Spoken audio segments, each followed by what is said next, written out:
मोठा महत्त्वाचा विषय आमचा कुठला आहे तर छत्रपती महाराणी ताराबाई राणींची 350वा जन्मशताब्दी वर्ष या ठिकाणी सुरू आहे।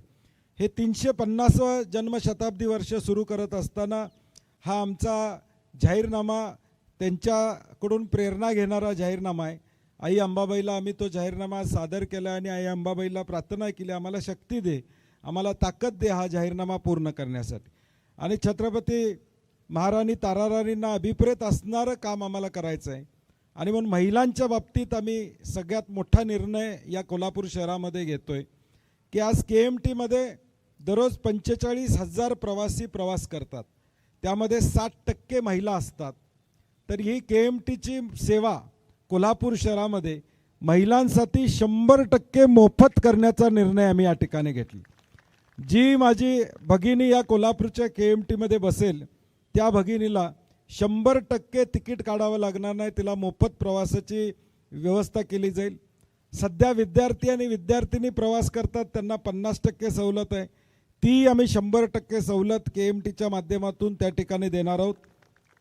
त्याचबरोबर महिलांसाठी स्वतंत्र पिंक बसेस ही संकल्पना आम्ही राबवणार आहोत, जी स्वतंत्रपणे फक्त महिलांसाठी या KMT मध्ये धावतील।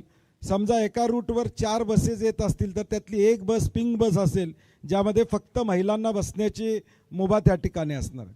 दुसरा एक महत्त्वाचा निर्णय आम्ही घेतोय की कोल्हापूरमध्ये 2,60,000 महिला कोल्हापूर शहरामध्ये पुढच्या एक वर्षाच्या काळामध्ये टप्प्याटप्प्यानं दर महिन्याला 20-25 हजार महिलांना या 2,60,000 महिलांची संपूर्ण आरोग्य तपासणी मोफतपणे करून देण्याचा आम्ही निर्णय घेतो। मोफतपणे म्हणजे डोळे असेल, दात असेल, कान ENT असेल, थायरॉइड असेल, रक्तदाब असेल, मधुमेह असेल, ह्या सगळ्या तपासण्या आमच्या 2,60,000 महिला ज्या कोल्हापूर महापालिकेमध्ये आहेत त्यांना मोफतपणे दिलं जाईल।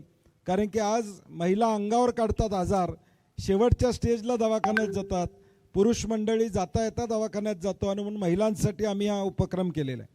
दुसरी एक योजना आमची अशी आहे, आज मोठे आजार झाल्यानंतर पहिलं त्याला मदत कुणीतरी दिली पाहिजे, आणि या कोल्हापूर शहरातला माणूस म्हणजे आजाराची व्याख्या आम्ही तयार करू। काही महापालिकेमध्ये ही योजना लागू आहे, ती योजना आम्ही इकडे इम्प्लिमेंट करणार आहोत।